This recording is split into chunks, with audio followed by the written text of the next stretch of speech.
자, 이번에는 이제 세 번째 주제로요. 제가 지난 시간에 말씀드린 것처럼 빅데이터에 대한 부분, 이 부분을 설명을 드리려고 합니다. 이제 4차 산업혁명에 대한 전반적인 이해 도모해드렸고, 그 과정에서 여러 가지 기술적인 화두가 있었는데, 그 여러 기술적인 화두들의 중요한 실마리를 풀 수 있는 가장 중요한 요소가 바로 빅데이터다라고 말씀을 드렸어요. 그래서 오늘 이 시간에는 빅데이터가 정확히 뭔지 그 설명도 드리고, 그럼 빅데이터를 통해서 도대체 우리가 직접적으로 우리 삶의 질을 바꾸거나 아니면 실제 일하는 방식이 어떻게 바뀌어가고 있는지 이런 얘기도 좀 드릴 거고요. 그렇게 진행이 된다 이렇게 보시면 됩니다. 처음에 제가 설명드리면서 보여드렸던 슬라이더죠. 그쵸?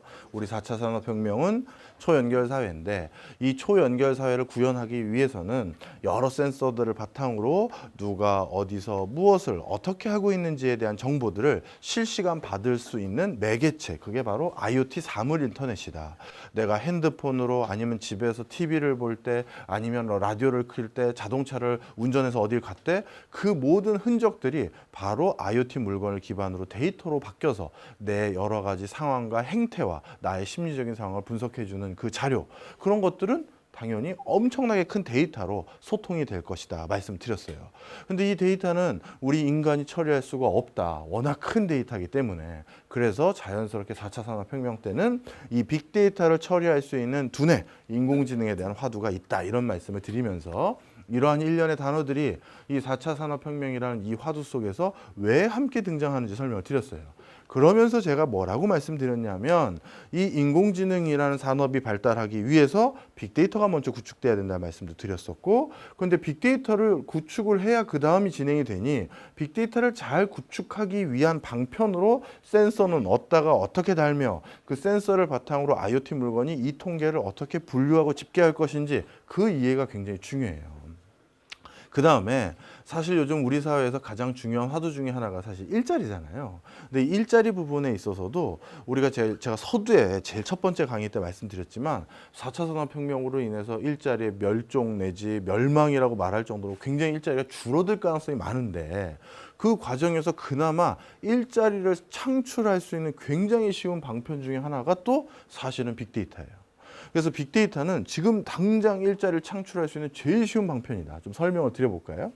이 재밌는 일자리들이 몇 개 있어요. 대표적으로 여기 이제 저는 처음에 부천이라는 곳도 제가 지인들이 이제 부천고 나온 사람들 몇 명 있고 뭐 이렇긴 있지만 자주 올 일은 별로 없었잖아요. 그래서 어쩌다 한두 번 태어나서 왔을지 모르겠습니다만, 자, 부천의 이 꿈빛도서관이라는 곳을 오기 위해서 여기 위치가 어디지? 이렇게 이제 찾아보기 위해서 어떻게 했느냐? 네이버에서 길 검색한 다음에 또 그냥 단순히 길만 보면 헷갈릴 수 있으니 이 실제 요 사진 보는 거 있잖아요. 요 동네 사진 이렇게 보는 거.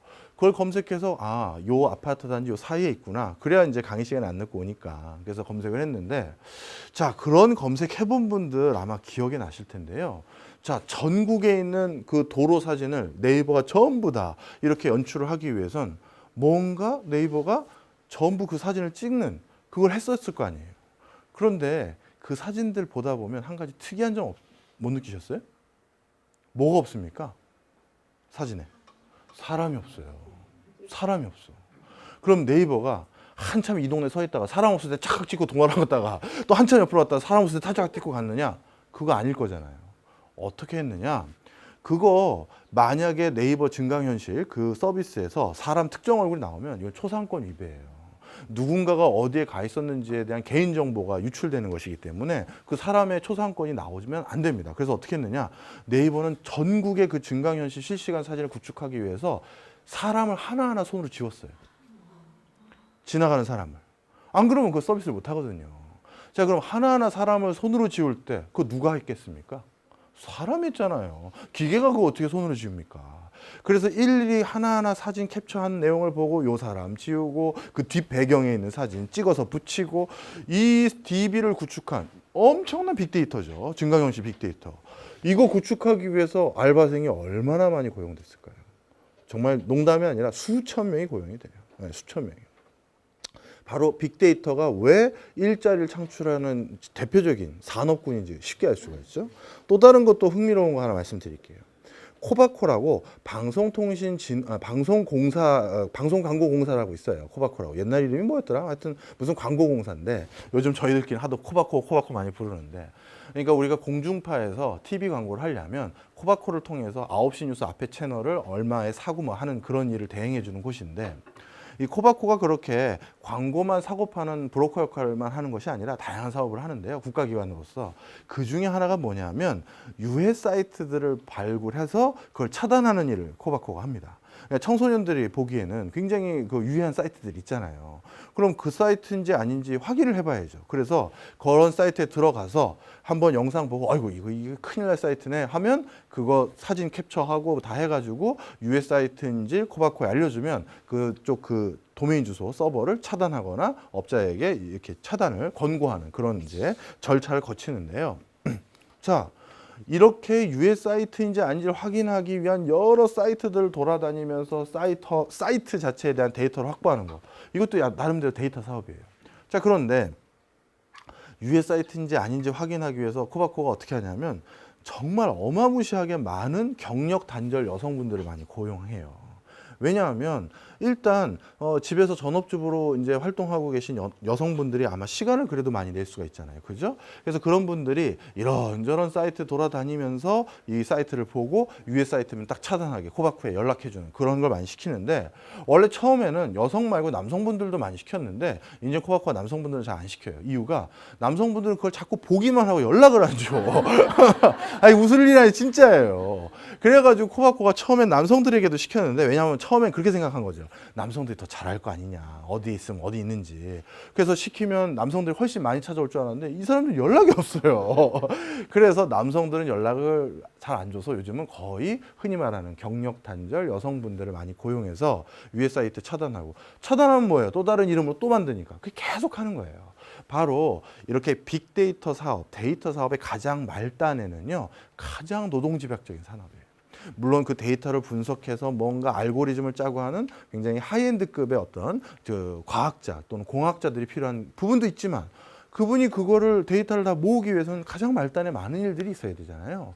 그래서 요즘 저는 개인적으로 일자리가 우리 사회에 굉장히 중요한 화두이고, 또 조만간 이제 황혼 취업에 대한 엄청난 중요한 화두가 있는 상황에서 이 사람들 어디서 취업할 자리를 줄 거냐, 어디서 또 미래지향적인 산업 육성하고 일자리를 확보할 거냐 했을 때 이 빅데이터 산업이 굉장히 주목해야 될 부분이다, 이렇게 말씀들을 드리고 다닙니다. 근데 이거는 저야 이제 고용적인 관점, 그 다음에 소득 분배적인 관점, 이런 관점에서 빅데이터를 주목하는 사람이지만, 실제 저 말고 다른 공학자들이나 과학자들은 이 빅데이터를 굉장히 중요한 산업의 하나의 섹터로 보고 있어요. 이거는 지난 2015년에 서울대하고 카이스트 이 두 곳에서 10대 국가 미래 산업 기술을 선정하는 워크숍을 진행한 바 있습니다. 이 당시 이 워크숍은요, 어떤 내용이냐면 이런 거예요. 당시 그 장관님으로 계셨던 분이 이런 말씀을 하셨다고 하더라고요. 내가 뭐 장관 1년 이상 하는 것도 거의 없는 게 통상적인 장관인데 1년도 안 되는 기간 동안 내가 하려면 뭘 할 수 있겠냐. 업무 익히다가 끝나기 쉽다. 그렇다면 내가 할 수 있는 거는, 예를 들어서 내가 어떤 분야에 씨를 뿌리면 그 다음 장관이 와서 물 주고 그 다음 장관이 와서 싹 틔우고 뭐 이런 거지. 내가 너무 많은 욕심을 부릴 수가 없다. 그래서 내가 할 수 있는 건 우리나라가 다시 먹고 사는데 새로운 원동력을 찾을 수 있는 차세대 10대 그 중요한 산업군을 선정하는 것 정도 내가 하고 마무리하는 게 내가 할 수 있는 일이겠다라고 생각하셨던 것 같아요. 제가 전원에서 듣기로는. 그래서 그분이 서울대 공대 교수 거의 전원하고요. 거의 전원하고, 카이스트는 전부 다 공대 교수니까 카이스트 공대 교수 전원을 해서 전수조사로 우리나라가 앞으로 먹고 살려면 10개의 기술 어느 거를 좀 국가가 육성해 주시면 되는지 알려주십시오라는 대규모 설문조사를 한 거예요. 자, 그 대규모 설문조사 결과가 어땠느냐? 이렇게 나왔어요. 그 중에서 거의 압도적인 1등이 이 빅데이터예요. 저는 솔직히 요거를 1등이라고 생각을 했었어요. 저는 개인적으로. 바이오 신약이지 않겠느냐 생각을 했었는데, 야, 빅데이터가 거의 압도적인 1등이에요. 일단 설문조사에서 2등 했고, 빅데이터 자체적인 분석을 통해서는 빅데이터 자체가 1등을 먹었다. 이렇게 보시면 됩니다. 뭐 사실 나머지도 만만치 않은 기술들 많지 않습니까? 인공지능, 자율주행 자동차, 사물 인터넷, 전기 자동차, 웨어러블 기길, 뭐 산업용 로봇 여러 가지가 있는데 정말 모든 이 우리나라의 대표적인 공대의 학자들 대부분은 빅데이터를 제일 시급한 기술로 꼽고 있다. 이렇게 보시면 됩니다. 자, 그러면 빅데이터는 뭔가 일자리를 창출하는 데 기여한다는 얘기 방금 들었고, 그런데 도대체 구체적으로 뭐길래 이렇게 많은 석학들이 빅데이터에 주목하느냐? 자, 빅데이터를 먼저 이해를 좀 시켜드릴게요. 얼핏 제가 이전에 강의했던 내용들을 포함해서 그리고 오늘 강의한 내용들을 바탕으로 하면 빅데이터란 뭔가 데이터 양이 엄청나게 큰 그런 데이터들을 빅데이터라고 부르는구나 라고 하면 틀린 얘기 아니에요. 맞는 얘기입니다. 그래서 데이터의 양이 거의 기가도 아니라 테라든 그 이상의 엄청난 양의 데이터들을 처리하는 거 빅데이터라고 말을 하는 거 맞아요. 그런데 요것만 알고 있으면 빅데이터의 3분의 1만 알고 있는 거예요. 나머지 또 뭐가 있냐면 빅데이터는 그 데이터로 처리할 수 있는 것들의 굉장히 다양성이 많아졌어요. 쉽게 얘기해서 데이터는 통계 처리를 할 수 있어야 되는데 뭐 예를 들면 아주 쉽게 말씀드리면 평균을 내고 뭐 편차를 내고 해야 되는데 그러려면 애들 성적이나 키라든가 몸무게 이런 건 평균하고 편차를 낼 수 있잖아요. 그런데 동영상을 평균을 내고 편차를 낸다? 이게 무슨 소리지? 이럴 수 있잖아요. 그런데 이 동영상도 통계 처리의 대상이 됐어요. 영상이. 그 다음에 우리가 즐겨 듣는 음악.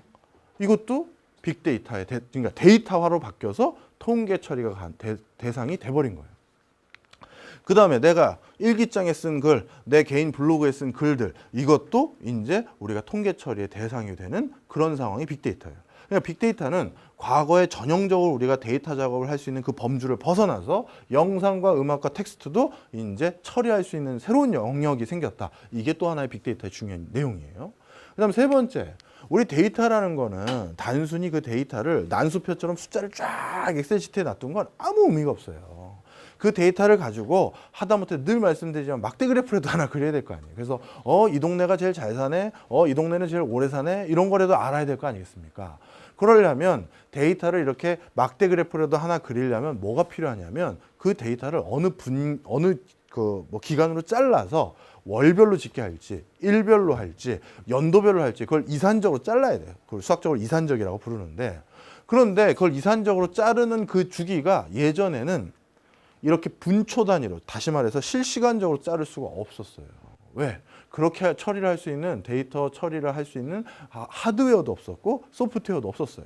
그러니 우리가 기껏 집계를 해봤자 예를 들어 소비 트렌드를 초별로 집계한다, 그런 데이터 못 봤잖아요. 근데 월별 매출 집계를 했다든가 연도별, 분기별 이건 가능하지만, 근데 이제는 바로 실시간적인 데이터 처리가 가능한 게 바로 빅데이터라는 겁니다. 자, 여기까지 잠깐 정리를 하면 빅데이터는 데이터가 엄청나게 크거나 아니면 데이터의 종류가 굉장히 다양해지거나 데이터를 처리하는 속도가 거의 실시간이다, 이렇게 보시면 됩니다. 요 각각 세 가지를 지금 현재 여러 회사들 아니면 여러 기관들에서 어떻게 실제 적용하고 활용하고 있는지를 설명드리기 위해서 제가 좀씩 가져왔어요. 먼저 포스코 가지고 설명을 좀 드릴게요. 빅데이터의 하나의 특성인 데이터를 처리하는 그 양이 엄청나게 크다라는 걸 유의적절하게 활용한 그 대표적인 사례가 포스코인데, 제가 TV를 보다가 이분 저 보면 보시지만 KBS 스페셜이라고 써 있잖아요. TV 다큐멘터리를 보다가 이분 설명을 보고 깜짝 놀라가지고 바로 캡처한 거예요. 어떤 내용이었냐면 이분이 조남이 허종수 총괄이라는 분이신데 포스코에서 기술 개발 총괄이라고 불리시는 분이에요. 근데 이분은 흔히 이제 산업계에서는 명장이라는 칭호를 받는 게 있거든요. 명장의 반열에 들으셔서 그 분야에서는 정말 최고의 기술자라고 평가를 받는 분이세요. 그런데 이분이 포스코 전 몇만 명의 직원 중에서 이분만 할 수 있는 기술이 하나 있어요. 몇만 명 중에서 아무도 이걸 못하는 거예요. 어떤 내용이냐면 이분은 축구장 50개 규모의 야적장에 쌓인 철광석 양을 눈으로 계산하세요. 축구장 하나가 아니라 50개면요. 어떤지 아시죠? 반대쪽 끝이 잘 안 보여요. 저처럼 눈이 침침한 사람은 축구장 50개면 반대쪽 끝이 어떻게 보입니까? 그 야적장에 쌓인 철광석과 석탄의 양을 그냥 눈으로 보면서 이게 도대체 몇천 톤인지를 계산을 눈으로 계측하시는 거예요. 여기 슬쩍 보시면 이 산처럼 쌓인 게 있죠.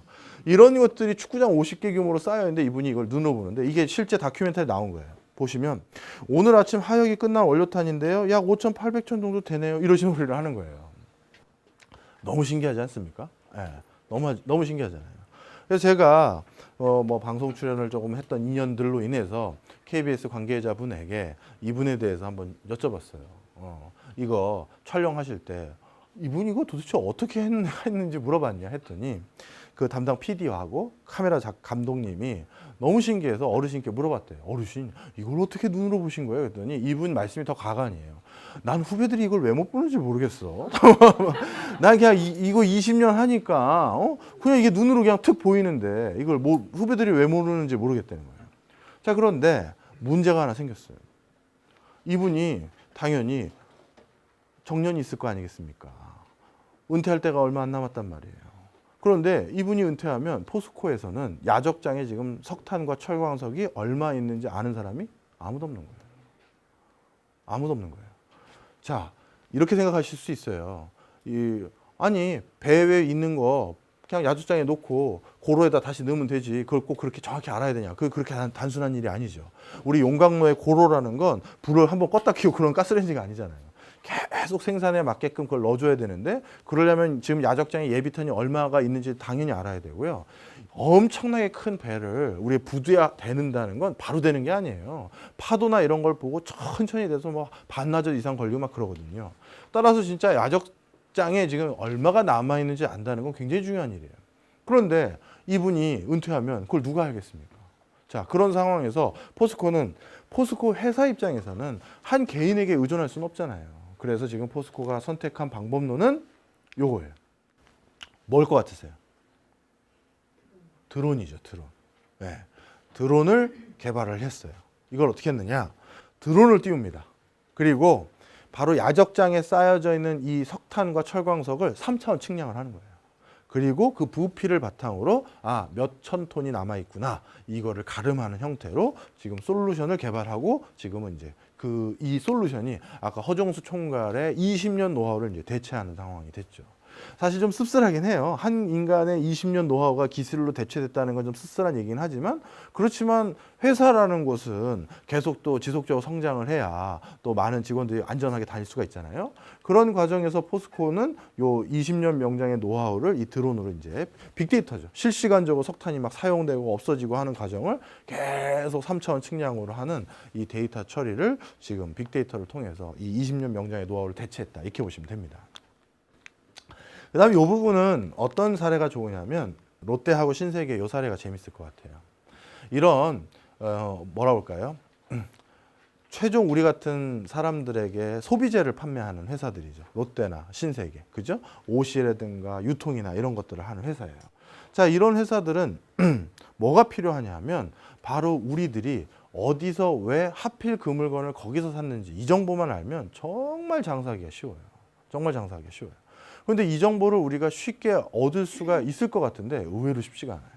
예를 들어서 뭐 그러면 신세계 백화점이나 롯데 백화점이나 또는 CJ 이런 데서 국민들을 대상으로 설문조사 한번 안 했냐 이렇게 생각하기 쉬운데 이 설문조사라는 게요 아주 지극히 개인적인 성향을 확인하는 데는 그렇게 뭐 사실 좋은 방법론이 아닙니다. 좀 설명을 드릴게요.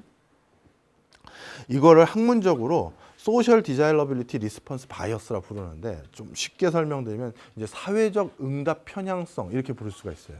자, 이건 무슨 얘기냐? 이런 겁니다.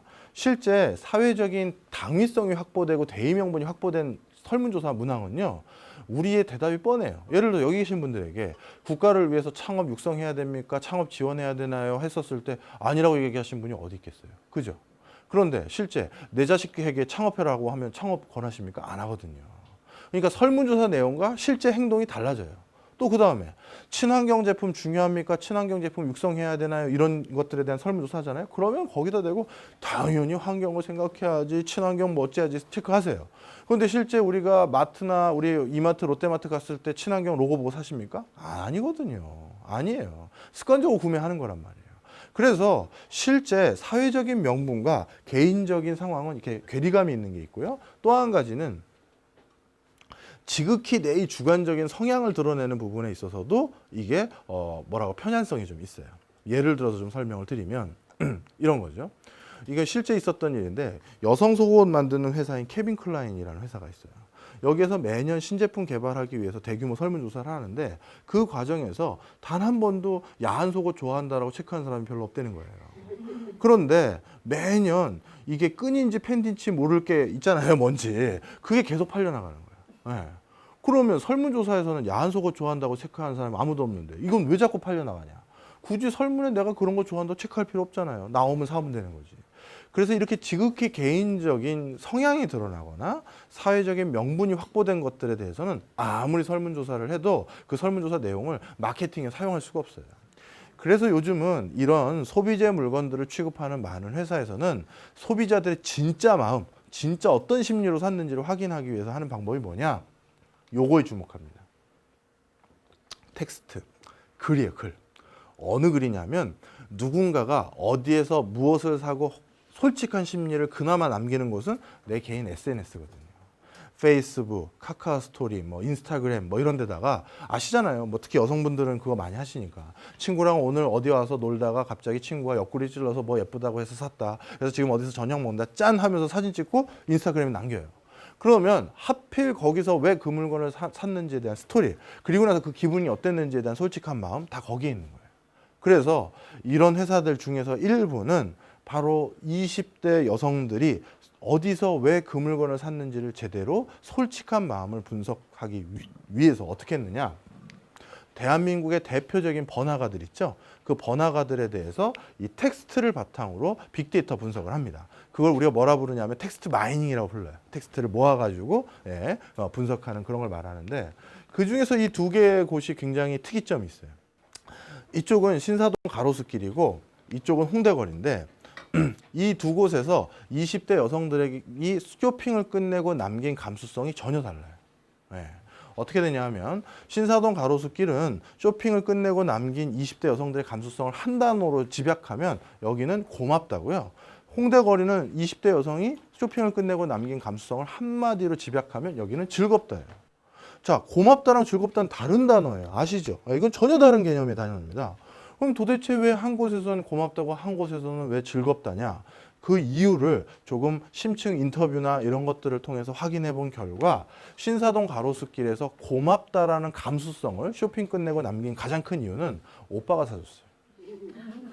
오빠가 사준 거예요. 내가 산 게 아니라. 그러니까 고마운 거예요. 근데 홍대거리는 누가 산 거냐면 동성 친구랑 아이 쇼핑하러 갔다가 내가 내 돈 주고 산 거거든요. 그러니까 즐거운 거예요. 네. 그런데 이 고맙다란 단어와 즐겁다란 이 단어 때문에 그 뒤에 마케팅을 수행할 때 마케팅 전략 전술이 전혀 달라지죠. 자, 한번 볼까요? 먼저 신사동 가로수길에 제가 캡처를 몇 개 해왔는데 내가 옷가게를 차리든 아니면 선물 가게를 차리든 화장품 가게를 차릴 때 이 건물에 입주시킬지 그 다음 건물에 입주시킬지 그 다음 건물에 입주시킬지 그 건물 정하는 게 하나 중요한 요인이잖아요. 근데 건물이라는 게 다 건물마다 그 건물의 컨디션이 다 달라요. 어떤 데는 창문이 넓고 어떤 데는 주차장이 있고 없고 뭐 여러 가지가 있는데 자, 신사동 가로수길에서는 내가 어느 건물에 매장을 정하느냐를 결정할 때 제일 중요한 요소가 주차장 완비예요. 왜일까요? 오빠 차 타고 오잖아요. 이게 웃을 일이 아니에요. 왜냐하면 제가 신사동 가로수길에 오빠가 뭐 사주겠다고 쇼핑하러 왔어요. 그런데 여기 이 세 곳을 들리려고 하는데 딱 봤더니 이 건물에는 주차장이 없고 이 건물도 주차장이 없는데 이 건물에 주차장이 있어요. 그럼 어디부터 들릴까요? 당연히 여기 파킹하고 여기부터 쇼핑하는 거예요. 자, 그런데 제일 처음 쇼핑한 곳에서 마음에 드는 물건이 쇼핑 끝났다. 그럼 두 번째, 세 번째 가기엔 찬스가 없는 거예요. 그래서 신사동 가로수길에는 주차장이 있느냐 없느냐는 쇼핑의 순서를 결정하는 굉장히 중요한 요소예요. 그런데 홍대거리는 오빠 차 타고 오는 게 아니라 동성 친구랑 지하철 타고 놀러 왔다가 사는 거거든요. 따라서 여기에는 주차장이 필요한 게 아니에요. 그 건물이. 우리 옷가게, 우리 선물가게에 입주할 때 주차장이 필요한 게 아니라 뭐가 중요하냐면 바로 이 홍대 메인 거리 있죠. 지하철에서 이 홍대 메인 거리로 가는 그 길 라인에 있어야 되는 거예요. 그래서 그 라인에 있어야 그게 눈에 띄니까 거길 들어가 보이는 거지. 여기선 여긴 주차 공간이 없으니까 저 이면돌에 주차 공간에 있는데 잡자? 절대 그럴 필요가 없는 거예요. 뭔 소린지 아셨죠? 그래서 그 단어, 감수성이 고맙다냐 즐겁다냐 그 단어로 인해서 건물을 어디다 정해야 될지도 달라지는 거예요. 같은 브랜드인데. 또 한 가지, 세일의 주기도 달라지죠. 당연히 둘 중에 가격 민감도가 어디 있겠습니까? 홍대죠. 내 돈 재고 내가 사는 건데. 그래서 이건 여기 젊으신 분들도 꽤 오셨는데 기억하세요. 우리가 같은 브랜드인데요. 똑같은 브랜드인데 똑같은 시기에 가보면 가로수길에선 세일을 안 하는데 홍대거리에서는 세일을 하고 있는 게 많아요. 왜? 내 돈 주고 사는 사람에겐 가격 민감도가 높으니까 싸게 드릴 테니까 이 기회에 사세요. 이렇게 훅을 걸어야 되잖아요. 그런데 오빠 돈으로 산 경우에는 뭐 굳이 세일을 기다릴 필요가 없는 거예요. 그냥 사는 거죠. 그래서 제가 인터뷰를 통해서 실제 이 그 데이터 분석을 그렇게 해석해도 되는지 여성분들을 모았을 거 아니겠어요. 그래서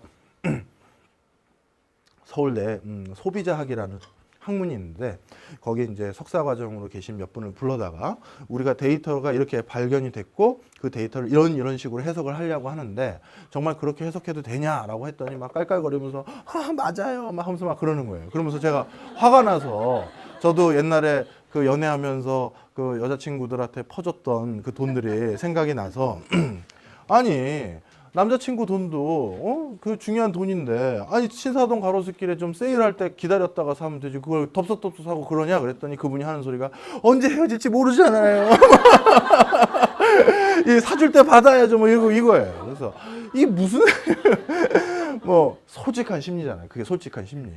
그런데 그 솔직한 심리가 설문조사에서 나오냐는 거예요. 네. 언제 헤어질지 모르니 미리 사야죠. 그게 나오냐고요. 그런데 그런 것들을 방금 말씀드린 것처럼 텍스트 마이닝으로 실제 마음, 솔직한 마음의 키워드를 찾고 그걸 가지고 왜 이런 단어가 나왔지? 다 이렇게 추적 조사를 하면서 규명할 수가 있는 거예요. 그래서 이미 많은 기업들은요, 제가 지금 오늘은 요 두 공간만 말씀드렸지만 우리나라의 대표적인 변화가 거기서 쇼핑해야 되는, 쇼핑한 이유, 거기서 샀던 이유, 누구 돈으로 샀는지, 왜 샀는지, 하필 그 시점에 왜 왔는지 이걸 하나하나씩 규명해 가고 있어요. 그래서 이것 때문에 정말 놀라운 마케팅 전략 전술이 같은 백화점인데도 지점마다 다 다르고 다 달라요. 대표적으로 제가 요 근래 충격받았던 데는 그 소공동 롯데백화점이에요.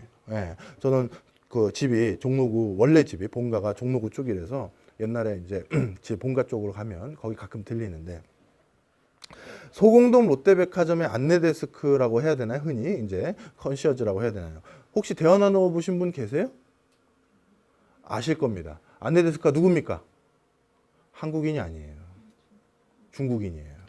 그래서 소공동 롯데백화점 안내데스크한테 예를 들어서 여기 케빈 클라인 매장 몇 층이에요라고 하면 어느라는 한국말로 대답도 못하거나 잘 몰라요라고 대답을 해요. 그러면 롯데백화점은 대한민국 가장 번화가고 핵심적인 공간인 명동에 그 본점에 왜 안내데스크를 한국말은 잘 못하면서 중국어를 잘하는 조선족 애들이나 중국 교포 애들을 앉혀놨을까요? 맞아요. 가만히 봤더니 한국 사람들은 백화점 와서 아이쇼핑만 하고 맨 위에서 식당에서 밥 먹고 돌아가는데 그리고 홈쇼핑으로 사는데 중국 애들은 와서 긁어가잖아요. 그럼 당연히 누구에게 편의성을 제공해야 되는 거예요? 중국이라고 보는 거예요. 그래서 똑같은 롯데 백화점인데도 불구하고 분당점과 소공동점 다른 거고 저기 해운대 그 뭐죠 무슨 거기도 이렇게 다 다른 이유가 바로 이렇게 슬슬 본인들이 각 지점마다의 특수성과 감수성과 이런 걸 찾아가면서 전략 전술을 찾고 있는 거죠. 요 두 개도 그래요. 혹시 여기 계신 분들이 이제 뭔가 나 이제 한번 투자를 해보겠다. 창업을 해보겠다. 가게를 하나 내는데 내가 한번 투자를 해보겠다라고 하면 그거를 러프하게 똑같이 생각하시면 안 되고요. 지점마다 이렇게 다 다르구나. 공간마다 다르구나라는 걸 꼭 기억해 두시기